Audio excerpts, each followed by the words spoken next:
अब माननीय राष्ट्रपति जी, आपसे विनम्र अनुरोध है कि आप अपने ज्ञानवर्धक शब्दों से हम सभी का मार्ग प्रशस्त करने की कृपा करें।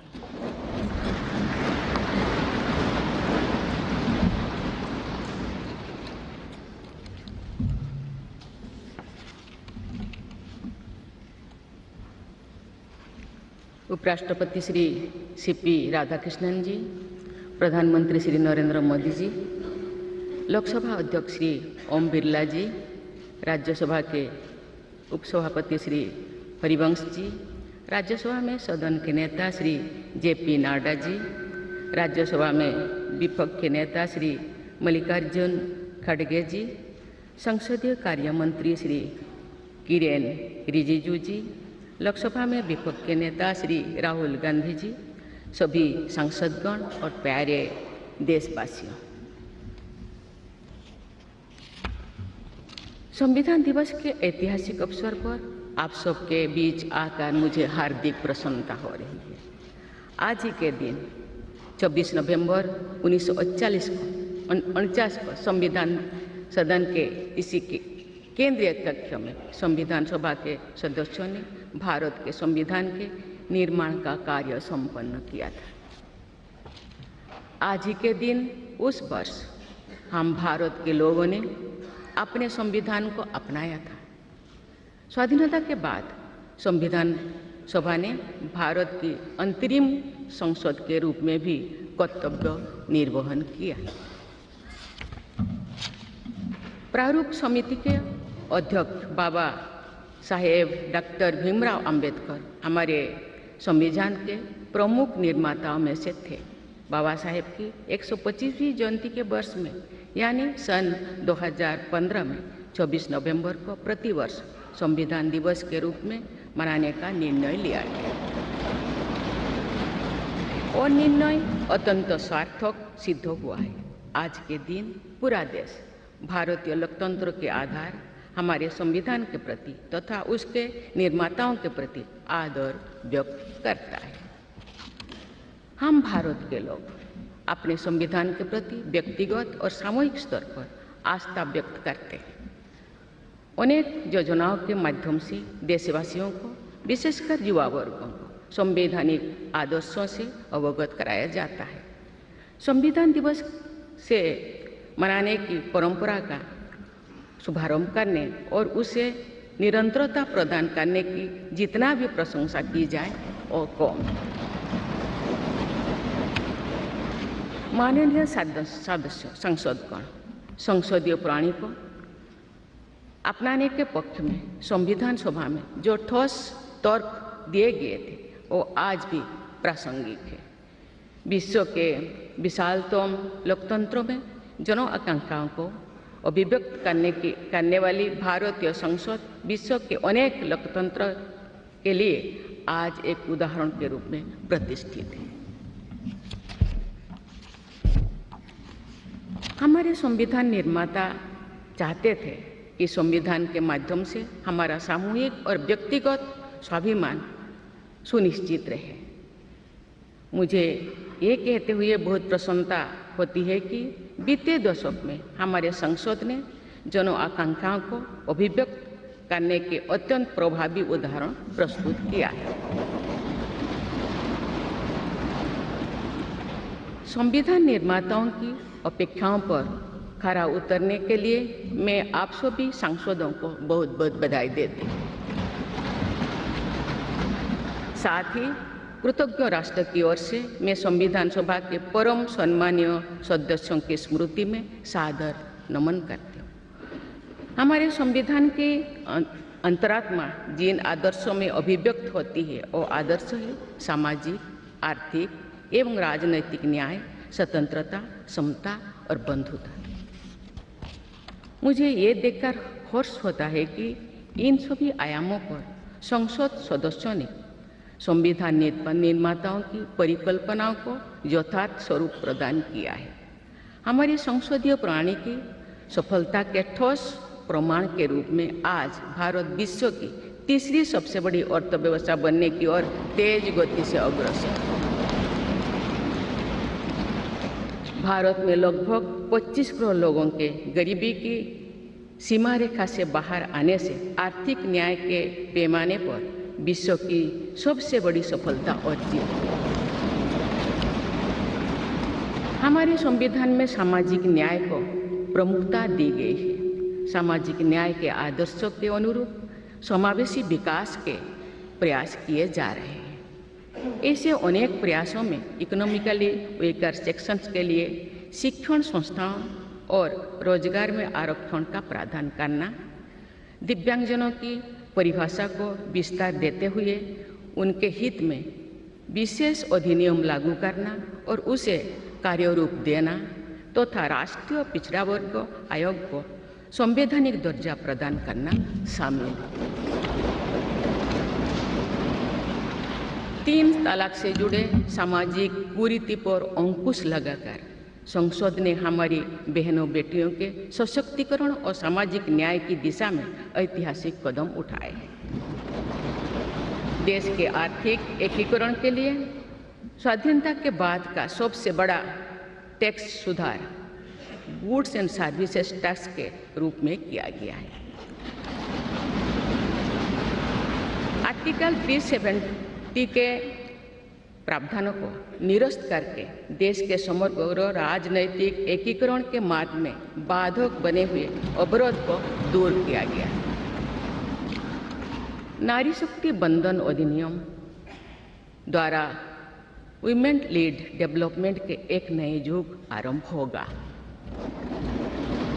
नारी शक्ति अर्थात मातृशक्ति के बंधन का हमारे संस्कृति में अत्यंत महत्वपूर्ण स्थान रहा है। इस वर्ष 7 नवंबर से हमारा राष्ट्रगीत वंदे मातरम की रचना के 150 वर्षों पूरी होने के उपलक्ष्य में देशव्यापी स्मरण उत्सव मनाया जा रहा है। ये स्मरण उत्सव भारत माता को समृद्ध, सशक्त और आत्मनिर्भर बनाने का संकल्प का अवसर है।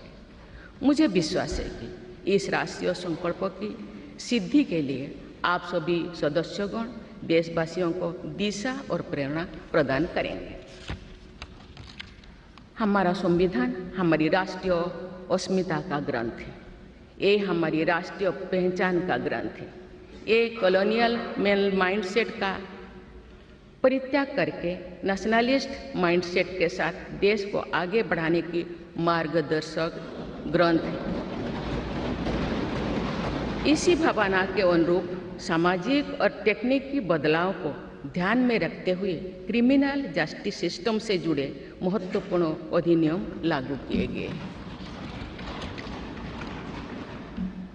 दंड के स्थान पर न्याय की भावना पर आधारित भारतीय न्याय संहिता, भारतीय नागरिक सुरक्षा संहिता और भारतीय साक्ष्य अधिनियम को लागू किया गया है। ऐसे अनेक प्रगतिशील वैधानिक को सार्थक विमर्श के बाद पारित करने के लिए मैं संसद सदस्यों की मुक्त कंठ से सराहना करती हूँ। संविधान संशोधन के प्रावधानों के महत्व पर चर्चा करते हुए इस बात को रेखांकित किया गया था कि संविधान में ही ऐसी व्यवस्था होनी चाहिए जिसके बल पर भावी पीढ़ियां आवश्यक अनुसार समयानुकूल संशोधन कर सकें। इस प्रकार संविधान निर्माताओं ने हमारे संविधान को गतिशीलता और जीवंतता प्रदान की है। माननीय सांसदगण, हमारे संविधान निर्माताओं ने भारत के लोकतंत्र को संवैधानिक आधार प्रदान करने के साथ साथ हमारी राष्ट्रीय एकता का ताना बाना भी बुना। संविधान निर्माण में अग्रणी भूमिका निभाने के साथ साथ सरदार पटेल ने अनेक रियासतों के विलय का महान कार्य करके भारत की एकता को नया स्वरूप दिया। इस वर्ष सरदार पटेल की 150वीं जयंती देशवासियों ने मनाई। उनकी 150वीं जयंती के उपलक्ष्य में पिछले वर्ष से आगामी वर्ष तक चलने वाले कार्यक्रम के माध्यम से देशवासी राष्ट्रीय एकता तथा गौरव की आदर्शों से जुड़ेंगे। हमारी संसद हमारे राष्ट्र का प्रतिबिंब है। लौह पुरुष सरदार वल्लभ भाई पटेल के आदर्शों को प्रसारित करने तथा कार्यरूप देने में आप सबका योगदान महत्वपूर्ण है। जौन अभिव्यक्ति को परिलक्षित करने वाली हमारे संसदीय प्रणाली विभिन्न आयामों पर और अधिक मजबूत होती गई है। वयस्क मताधिकार का प्रावधान करके हमारे संविधान द्वारा जनता के विवेक पर जो आस्था व्यक्त की गई है, उसकी सफलता की विश्व के अन्य अनेक देशों में सराहना की जाती है। पिछले कुछ वर्षों के दौरान महिला मतदाताओं द्वारा बढ़ चढ़कर मतदान करना हमारी लोकतांत्रिक चेतना को विशेष सामाजिक अभिव्यक्ति देता है। महिला, युवा, गरीब, किसान, अनुसूचित जाति और जनजाति समुदाय के हमारे देशवासी, मिडिल क्लास तथा न्यू मिडिल क्लास के लोग हमारी लोकतांत्रिक प्रणाली को पंचायत से संसद तक मजबूती से दे रहे हैं। हमारी समावेशी लोकतंत्रों में जन जन की भागीदारी को प्रोत्साहित किया जा रहा है। धरती आबा भगवान बिरसा मुंडा की जयंती के दिन जनजातीय गौरव दिवस मनाने की परंपरा शुरू की गई है और उसे बहुआयामी विस्तार दिया जा रहा है। भगवान बिरसा मुंडा की 150वीं जयंती से जुड़े समारोह देश भर में वर्षों पर्यंत आयोजित हुई। विरासत और विकास को जोड़ने वाली जनजातीय परंपराओं का संरक्षण और संवर्धन किया जा रहा है। संवैधानिक आदर्शों में निहित सर्वसमावेशी दृष्टि हमारी शासन व्यवस्था को दिशा प्रदान करती है। हमारे संविधान में निहित नीति निर्देशक तत्व हमारी शासन व्यवस्था के लिए मार्गदर्शन प्रदान करते हैं। संविधान सभा के अध्यक्ष डॉक्टर राजेंद्र प्रसाद ने कहा था कि जो स्वाधीनता हमने प्राप्त की है उसकी रक्षा करना और उसको बनाए रखना तथा जनसाधारण के लिए उसको उपयोगी बनाना उन पर निर्भर करता है जो इस संविधान का क्रियान्वयन करेंगे। ये प्रसन्नता का बात है कि हमारी संसद ने डॉक्टर राजेंद्र प्रसाद जी के अपेक्षा के अनुरूप राष्ट्रहित में कार्य किया है तथा जन सामान्यों के जीवन को बेहतर बनाने के लिए निरंतर प्रयास किए हैं। अंत्योदय की इसी दृष्टि के साथ आधुनिक विकास का समन्वय करके भारत विश्व समुदाय के सम्मुख विकास का एक नया मॉडल प्रस्तुत कर रहा है। विश्व स्तरीय इंफ्रास्ट्रक्चर के विकास से लेकर जन कल्याण की सुविधाओं को 100% लाभार्थियों तक तो पहुंचाने के प्रयास हमारी राष्ट्रीय प्रगति को अतुलनीय विस्तार देते हैं। संवैधानिक व्यवस्था के अनुसार आगे बढ़ते हुए हमारे देश की कार्यपालिका, विधायिका और न्यायपालिका ने देश के विकास और देशवासियों के जीवन को संबल प्रदान किया है। संसद के दोनों सदनों के सदस्यों ने हमारे देश को आगे बढ़ाने के साथ साथ गहन राजनीतिक चिंतन की स्वस्थ परंपरा विकसित की है। आने वाली कालखंड में जो विभिन्न लोकतंत्रों और संविधानों का तुलनात्मक अध्ययन किया जाएगा तो भारतीय लोकतंत्र और संविधान का विवरण स्वर्णाक्षर में किया जाएगा।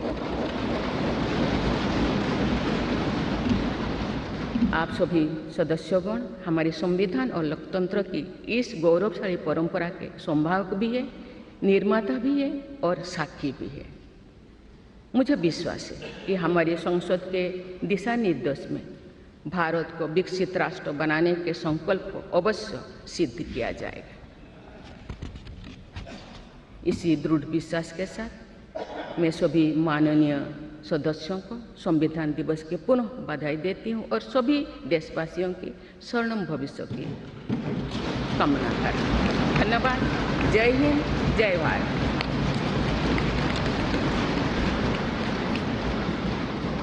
बहुत बहुत धन्यवाद माननीय राष्ट्रपति जी।